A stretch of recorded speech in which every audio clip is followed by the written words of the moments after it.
Welcome to the Crawlcast. I'm your host, George Krawczak, and this is what happened in Week 16 of the NFL season. And if you like this type of content, make sure to hit that subscribe button like it owes you money. Now let's get started. So the first game is the Denver Broncos versus the Los Angeles Chargers. The Chargers won 34 to 27. The Chargers' leading passer was Justin Herbert, who threw for 284 yards, 2 touchdowns, and an interception. Their leading rusher was Gus Edwards, who rushed for 68 yards and 2 touchdowns. Their leading receiver was Ladd McConkey, who had 87 receiving yards. And for the Broncos, their leading passer was Bo Nix, who had 263 passing yards and 2 touchdowns. Their leading rusher was Audric Estime, who had 48 rushing yards and a touchdown. And their leading receiver was Marvin Mims, who had 62 receiving yards. So this was a pretty back and forth game overall, which was pretty interesting. The Chargers, their offense really felt like the Chargers really felt like their offense finally came together since the loss of J.K. Dobbins. Gus Edwards rushed pretty well, and both these teams were, or not both these teams, but the Chargers were really saving their season to try to make the playoffs. And I think at this point they probably will. I think both these teams will probably make the playoffs. And Gus Edwards finally had a good game, and it really feels like if they can continue this, the Chargers could be a decent team. Because it feels like they've been struggling ever since they lost J.K. Dobbins with no rushing attack, and now all of a sudden it's back. And the Broncos, they were fine. Their defense struggled at times, but overall they were fine. Played about as well as they played all year, just the Chargers played a little bit better. The next game is the Kansas City Chiefs versus the Houston Texans. The Chiefs won 27 to 19. The Chiefs' leading passer was Patrick Mahomes, who had 260 yards and a touchdown. Their leading rusher was Kareem Hunt, who had 55 rushing yards and a touchdown. And their leading receiver was Xavier Worthy, who had 65 receiving yards and a touchdown. And for the Texans, their leading passer was CJ Stroud, who had 244 yards, 2 touchdowns, and 2 interceptions. Their leading rusher was Joe Mixon, who had 57 rushing yards. And their leading receiver is Tank Dell, who had 98 receiving yards and a touchdown. So in this game, Patrick Mahomes looked completely fine with his ankle, which honestly, I don't know what's up. Part of me thinks like he's faking it or something. Like I don't think he'd want to get attention because he already gets so much of it. But it's just so weird because it feels like this happens multiple times a season, every season, where Patrick Mahomes all of a sudden gets injured. It looks really bad. Who knows what's going to happen? And then he seems completely fine the next game. So I don't know what's up with that, but he seems completely 100% fine. And then the real story about this game is the sad news of Tank Dell. Unfortunately, Tank Dell tore his ACL and dislocated his knee, and he's just coming back from, I believe, a torn ACL and a similar injury. And so he's going to be done for the season, and it's going to be tough for, he'll probably miss a portion of next year too. And you just got to feel bad for the guy. Finally coming back, looking good, and then just happens to him again. So the Chiefs, it's just tough because their offense really isn't that great, and their defense has been playing better, and then the Texans really don't look good that this year as well. So I think both these teams will probably struggle a lot in the playoffs. I know it's just tough with the Chiefs because, like, I feel like they should easily be kind of one and done. I understand that they basically have the first overall seed locked up, and they're going to get the bye week, but it just feels like they should be one and done because they're just not a good team, yet somehow they keep on winning. And so it's going to be interesting how both these teams come playoff time. They both won their division, and it's just that will the Chiefs get the 1 seed or not, which they probably will. So none of the teams look that great, and it's going to be tough for both of them come playoff time. The next game is the Baltimore Ravens versus the Pittsburgh Steelers. The Ravens won 34 to 17. The Ravens' leading passer was Lamar Jackson, who had 207 yards, 3 touchdowns, and 1 interception. Their leading rusher was Derrick Henry, who had 162 yards, and their leading receiver was Zay Flowers, who had 100 yards. And for the Steelers, their leading passer was Russell Wilson, who had 217 yards, 2 touchdowns, and an interception. Their leading rusher was Jaylen Warren, who had 48 rushing yards, and their leading receiver was Calvin Austin, who had 65 receiving yards. So in this game, it was pretty close for most of the game, and then Russell Wilson just had a horrible fumble on the goal line, and he also had a pretty bad pick, which also Lamar Jackson had a pick and I believe a fumble, and it's just one of those things where the Ravens are just a better team than the Steelers, plain and simple. The Steelers, yes, are missing George Pickens, who seems to have been a game changer for this offense because they've really struggled without him. And just overall, the Ravens are just a better team than the Steelers, plain and simple. The Steelers' defense looked horrible, and that's what's really been saving them and keeping them in games. And just, again, the Ravens are just better, plain and simple. Russell Wilson, he didn't really look that great. I think with Russell Wilson, comparing him to Justin Fields, I think Russell Wilson gives you a higher ceiling but lower floor. And what I mean by that is just Russell Wilson will have much better games than Justin Fields, but he'll also have to turn the ball over and have much worse games than Justin Fields. So you gotta be happy if you're the Ravens. Lamar Jackson finally beating the Steelers in front of fans, and the Steelers just, yeah, you gotta play better than that. They're another team that kind of, I think, a little bit are like the Chiefs, where they'll probably be close to one and done in the playoffs. Who knows? But I just don't think the Steelers are as good as their record suggests. The next game is the Detroit Lions versus the Chicago Bears. The Lions won 34 to 17. The Lions' leading passer is Jared Goff, who had 336 yards and 3 touchdowns. Their leading rusher is Jahmyr Gibbs, who had 109 yards and a touchdown. And their leading receiver is Jameson Williams, who had 143 yards and a touchdown. And for the Bears, their leading passer is Caleb Williams, who had 334 yards and 2 touchdowns. Their leading rusher was Caleb Williams, who had 34 rushing yards. And their leading receiver is Keenan Allen, who had 141 yards and a touchdown. So in this game, the Lions looked really good, and the Bears didn't. And this is kind of the game that how it should have gone, in the sense that the Lions are just a much better team. The Bears are terrible, and the Lions really should be winning. It really didn't feel close at all the entire game. The Lions are always ahead, and the Bears kind of did better a little bit in garbage time, but overall the Lions dominated the whole game.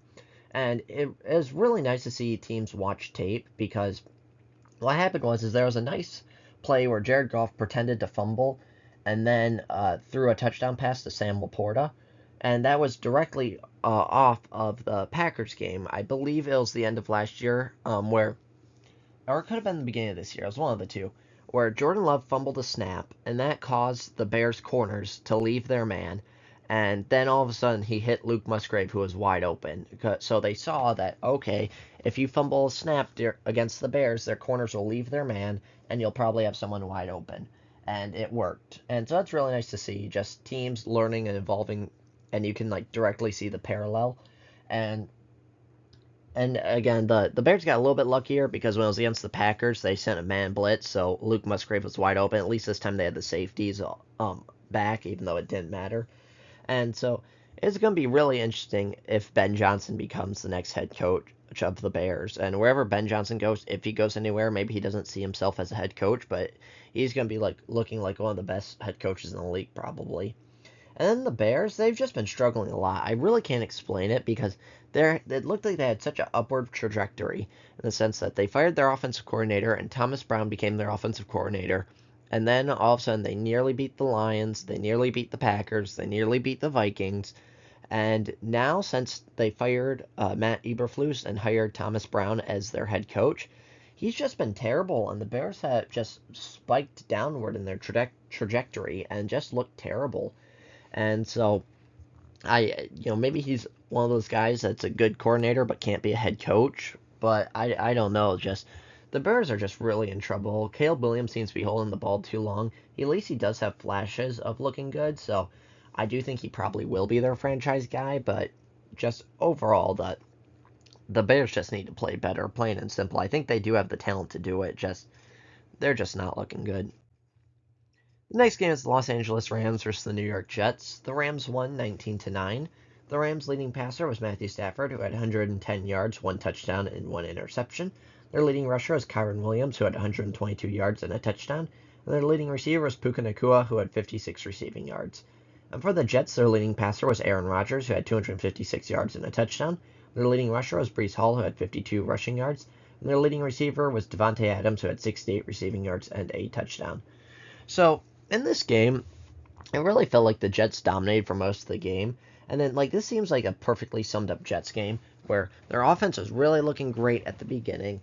And then all of a sudden, their offense started to fall apart, and so did their defense. They had a key missed field goal, and just overall, the Jets fell apart. And they didn't play that bad, and they probably should have won, but they just were situationally bad. And so that's a big problem that they've been suffering with all year. Earlier this year, they've lost quite a few games off of missed field goals. And then once their offense is looking great, Aaron Rodgers is looking great, then their defense is just terrible. And then once their defense is good, then their offense just can't put points on the board.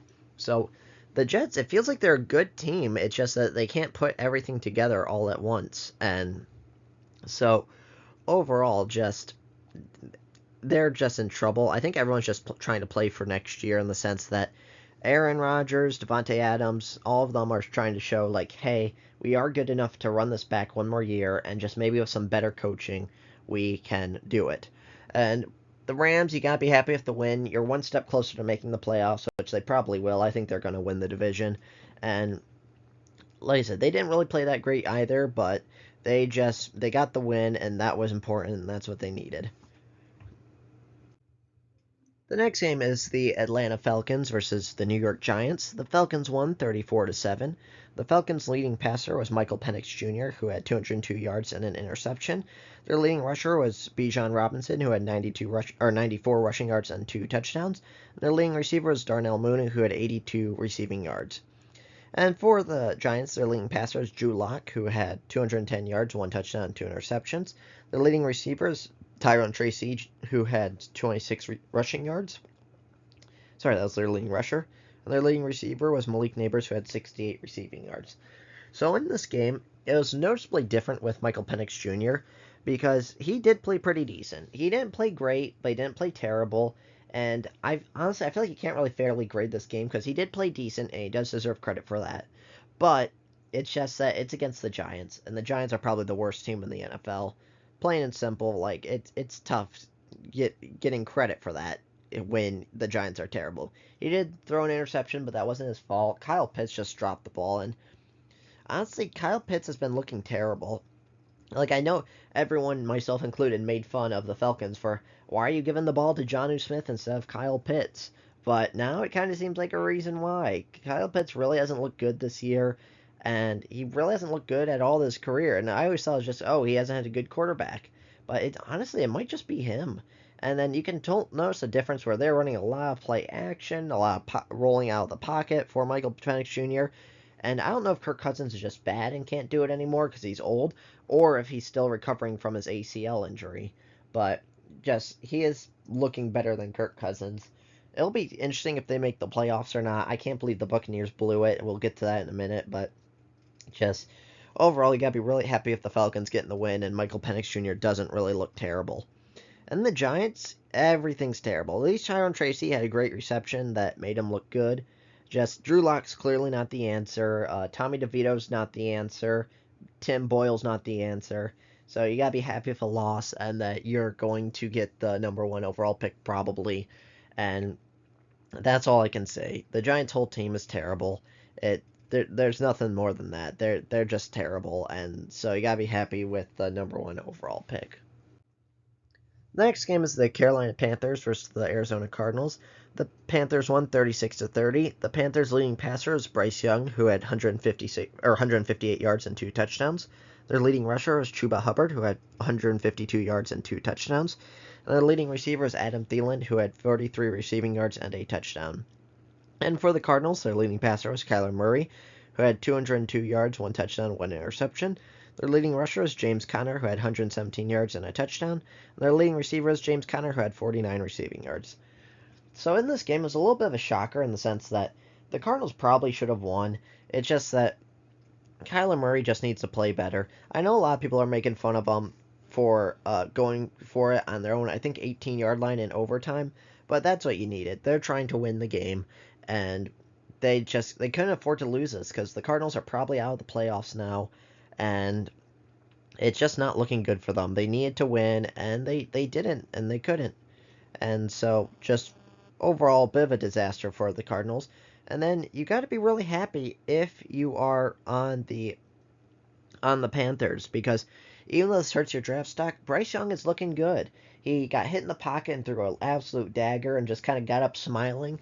And right now, there's a debate on like whether he's even a starting quarterback, and now he's like might be your franchise guy. So it's looking good, and it's always a good story to hear. First overall pick, struggles a lot, gets benched, and now he's good.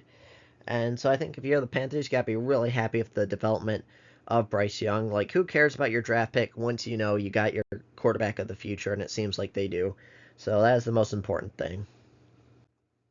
Next game is the Indianapolis Colts versus the Tennessee Titans. The Colts won 38-30. The Colts' leading passer was Anthony Richardson, who had 131 yards, 1 touchdown, 1 interception. Their leading rusher was Jonathan Taylor, who had 218 yards and 3 touchdowns. And their leading receiver was Josh Downs, who had 61 receiving yards and a touchdown. And for the Titans, their leading passer was Mason Rudolph, who had 252 yards, 2 touchdowns, and 3 interceptions. Their leading rusher was Tony Pollard, who had 35 rushing yards. And their leading receiver was Chigoziem Okonkwo. I probably butchered that, but with 81 receiving yards. So in this game, Jonathan Taylor definitely made up for his fumble at the goal line last week. That kind of felt like it cost them the game and ruined their momentum. And just Jonathan Taylor looked really great. Anthony Richardson is just okay as a passer still. He needs to get better if he wants to be their franchise guy, but just Jonathan Taylor really looked good, looked like a stud, and you got to be happy with him finally just going past the goal line, making sure he's holding the football, because that's what every player needs. Like, you can't be dropping at the 1 yard line. I don't understand it. Is the dumbest like play in football. I don't understand how anybody could possibly do that. It makes zero sense. It's not good, and you just can't do it. And then for the Titans, like they were destroyed in the first half. I believe it was 38-7, but they definitely came back in the second half, and I just don't understand why they don't start Mason Rudolph. Why they don't start Will Levis? Because Mason Rudolph is clearly not the answer, and Will Levis may not be the answer. And right now, you gotta decide: is Will Levis your future quarterback? Do you want to give Will Levis another shot, or do you just want to get rid of him and move on? So I think you need to give him the opportunity to prove it. Like, because at this point your season's over. Okay, if you lose, great, you get a better draft pick, and that's why you need to start Will Levis, because it's kind of like a win-win. If he looks terrible and you lose, you get a better draft pick, and if he looks great, then you potentially have your franchise quarterback. There's no point of starting Mason Rudolph, because you're at the point where, okay, clearly we're not ready to win this year, but if we are ready to win next year, who's going to be on the team and who's not? And so there's no point of starting Mason Rudolph. Just start Will Levis. The next game is the Washington Commanders versus the Philadelphia Eagles. The Commanders won 36-33. The Commanders' leading passer is Jaden Daniels, who threw for 258 yards, 5 touchdowns, and 2 interceptions. Their leading rusher is Jaden Daniels, who had 81 rushing yards. And their leading receiver was Olamide Zaccheaus, who had 70 receiving yards and 2 touchdowns. And for the Eagles, their leading passer was Kenny Pickett, who had 143 yards, 1 touchdown, 1 interception. Their leading rusher was Saquon Barkley, who had 158 yards, 2 touchdowns. And their leading receiver was A.J. Brown, who had 97 receiving yards and a touchdown. So in this game, it was really a back and forth game, and the Eagles should have won. Like, if Devontae Smith didn't drop an easy, wide-open first down, they would have won the game. Plain and simple. The Commanders really kind of got lucky, but also, these two are good teams, and the Commanders really looking good in there. Jaden Daniels had a couple of bad interceptions, but other than that, he's been looking pretty decent, and he kind of, either him or Brock Bowers solidified their Rookie of the Year campaign. It'll probably go to Jaden Daniels just because he's a quarterback, but I do think Brock Bowers should at least be in contention. Bo Nix kind of wiped himself off of that talk where he has no shot now, so it's going to be Jaden Daniels or Brock Bowers. And then the Eagles, I think you got to be a little bit happy. Obviously, it's disappointing for the loss, and you probably knocked yourself out of getting the 1 seed. But they've shown that without Jalen Hurts, if you just use Saquon Barkley, good defense, and Kenny Pickett making some decent throws other than that one bad interception, you can win games without Jalen Hurts, and you can look good without Jalen Hurts. And so I think that's the main thing, that, hey, if Jalen Hurts has to miss a few games, maybe he gets injured in the playoffs or something, maybe you can win with Kenny Pickett, because they've shown they at least can be able to, and they should have. Again, if Devontae Smith didn't drop an easy interception, they would have won. The next game is the Cincinnati Bengals versus the Cleveland Browns. The Bengals won 24-6. The Bengals' leading passer is Joe Burrow, who had 252 yards and 3 touchdowns. Their leading rusher is Chase Brown, who had 91 rushing yards. And their leading receiver was Ja'Marr Chase, who had 97 receiving yards and a touchdown.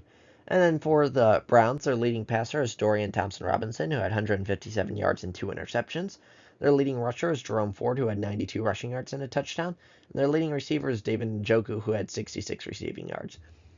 So in this game, the Bengals kind of just beat up on the Browns, plain and simple. The Browns aren't good. They didn't look good. And this kind of what it should be is, like, the Bengals are a good team. Their defense is just horrible. They can only stop terrible offenses like the Browns. And it kind of should have looked this way. And I feel bad for the Bengals because I don't know if they're going to make the playoffs or not. Right now, it's looking unlikely. But just if they would have gotten a few different games, if their defense played a little bit differently, then Joe Burrow would be in the MVP conversation. They'd be probably one of the better teams in the league, and they could potentially win the Super Bowl. But just a couple of bad losses, and that's it. Joe Burrow looked great, had an amazing diving touchdown throw, and then Dorian Thompson-Robinson just looked terrible. And that's the issue of the Browns, is they don't really have a quarterback, because Jameis Winston clearly isn't the future. Dorian Thompson-Robinson clearly isn't the future. And you still have Deshaun Watson, who you have to keep because of the horrible contract. And the Browns are just an insane mess right now that there's really no fixing them. And then the Bengals, if just a few games went differently, they'd look so much better. The next game is the Minnesota Vikings versus the Seattle Seahawks. The Vikings won 27-24. The Vikings' leading passer is Sam Darnold, who threw for 246 yards and 3 touchdowns. Their leading rusher is Aaron Jones, who had 67 rushing yards. And their leading receiver is Justin Jefferson, who had 144 receiving yards and 2 touchdowns. And for the Seahawks, their leading passer is Geno Smith, who threw for 314 yards, 3 touchdowns, and 2 interceptions. Their leading rusher is Kenneth Walker, who had 31 rushing yards. And their leading receiver is Jackson Smith-Njigba, who had 95 receiving yards and a touchdown. So in this game, the Vikings actually looked pretty decent. Sam Darnold looked great, Aaron Jones looked pretty good, and Justin Jefferson looked elite. And then for the Seahawks, their offense looked pretty good too. Geno Smith looked pretty decent, other than having a terrible red zone interception, which, honestly, I haven't watched every interception, so I really don't know. But it feels like all his interceptions have been in the red zone. At least that's what it looks like. And so just overall, the Seahawks just need to clear that up, and Geno Smith just needs to play better. And that's kind of it. The Seahawks probably aren't a playoff team. I don't think they'll make it. And just overall, the Vikings looking really good. They're on their way to the 1 seed potentially. I still think the Lions will get it, but it'll be pretty exciting because it's looking like maybe the final game of the year will be Lions-Vikings. Winner gets the 1 seed and the division. And so it'll be very interesting how that ends. But, you gotta be really happy for the Vikings. You keep on winning, keep on looking good, and Sam Darnold's looking great. The next game is the Buffalo Bills versus the New England Patriots. The Bills won 24-21. The Bills' leading passer is Josh Allen, who had 154 yards, 1 touchdown, 1 interception. Their leading rusher is James Cook, who had 100 yards and a touchdown. Their leading receiver is James Cook, who had 26 yards and a touchdown. And for the Patriots, their leading passer is Drake May, who had 261 yards, 2 touchdowns, and an interception. Their leading rusher was Ramondre Stevenson, who had 60 rushing yards and a touchdown. And their leading receiver was Kayshon Boutte, who had 95 receiving yards and a touchdown. So in this game, it really felt like neither of these teams wanted to win. Both these teams looked pretty good right at the beginning, and then kind of just fell apart throughout the game. Josh Allen looked terrible, and I think maybe the pressure got to him a little bit in the sense that it felt like he needed to play superhuman every play, and he just really didn't play that well. And he said at one point he lost feeling in his fingers, and I guess he broke his hand earlier this year, and just he's been a little bit beat up. But it's one of those things where it's a divisional matchup, and those are always close, and it feels like it can go either way. But just the Bills, probably their worst game of the season. Well, no, they had one other. I think it was against the Patriots, where I remember they won, but Josh Allen looked terrible. And just overall, just the Bills need to play better than this. Their defense is really struggling. Drake May looked really great, and just I get it, the Bills defense insanely injured, but they just got to do better, plain and simple, especially if they want to do well in the playoffs. The next game is the Las Vegas Raiders versus the Jacksonville Jaguars. The Raiders won 19-14. The Raiders' leading passer was Aiden O'Connell, who had 257 yards. Their leading rusher was Amir Abdullah, who had 38 rushing yards and a touchdown. And their leading receiver was Brock Bowers, who had 99 receiving yards. And for the Jaguars, their leading passer was Mac Jones, who had 247 yards and a touchdown. Their leading rusher was Tank Bigsby, who had 50 yards and a touchdown. And their leading receiver was Brian Thomas Jr., who had 132 yards and a touchdown. So in this game, neither of these teams are good. Neither of these teams really looked that great. But just the Raiders beat them. And honestly, it's kind of happy that neither of these teams wanted to win this game. That both these teams want closer to the number one overall pick as possible, and neither of these teams are good. So it's kind of like just bad football all around, except for Brian Thomas Jr. As of right now, I'd say Brian Thomas Jr. are probably the uh, best wide receiver or best rookie wide receiver out of the draft class. I would say he's it's either him or Malik Neighbors. Definitely better than Marvin Harrison and Xavier Worthy, but yeah, Brian Thomas Jr. is just looking really good. So yeah, I'd be happy with that for the Jaguars. And just overall, neither of these teams are that great. Neither of these teams are fighting for anything, and so just I guess for morale reasons, maybe you're happy that the Raiders won. The next game is the Miami Dolphins versus the San Francisco 49ers. The Dolphins won 29-17. The Dolphins' leading passer was Tua, who had 215 yards and a touchdown. Their leading rusher is Devon Achane, who had 120 yards and a touchdown. And their leading receiver is Devon Achane, who had 70 receiving yards. And for the 49ers, their leading passer is Brock Purdy, who had 313 yards, 2 touchdowns, and an interception. Their leading rusher was Brock Purdy, who had 26 rushing yards. And their leading receiver is George Kittle, who had 106 receiving yards. So in this game, just the Dolphins kind of handily beat the 49ers. It was a bit back and forth, but then Jake Moody missed a field goal. Just the 49ers aren't looking good. With all their top 3 running backs injured, McCaffrey, McCaffrey, Jordan, and Isaac Guerrero are all injured, so they had no rushing game at all. Brock Purdy played okay. He had that one bad interception at the end. And just overall, neither of these teams played that. Well, the Dolphins played much better than the 49ers. So the 49ers are out of the playoffs. And it's going to be interesting what Brock Purdy's contract looks like because, it's this is the issue with like super teams. It's like, okay, who is lifting anybody up? Is Brock Purdy lifting other players up? Are other players lifting Brock Purdy up? And you'll never know because football is such a team game where every single person matters. Like even think of left tackle. Like if your left tackle's bad every single play, you're gonna get sacked every play, and that's gonna screw everything up. So every position is important. It matters. So it's gonna be interesting what Brock Purdy's contract looks like. And the Dolphins, you're still unlikely to make the playoffs, but you're still in playoff contention, so you're happy with that. And just overall, just the Dolphins got to be happy with a win, and you're still trying to make the playoffs and be better. The next game is the Dallas Cowboys versus the Tampa Bay Buccaneers. The Cowboys won 26-24. The Cowboys' leading passer is Cooper Rush, who had 292 yards and a touchdown. Their leading rusher is Rico Dowdle, who had 23 rushing yards, and their leading receiver is CeeDee Lamb, who had 105 receiving yards. And for the Buccaneers, their leading passer is Baker Mayfield, who had 303 yards, 2 touchdowns, and an interception. Their leading rusher is Bucky Irving, who had 68 rushing yards and a touchdown. Their leading receiver is Mike Evans, who had 69 receiving yards.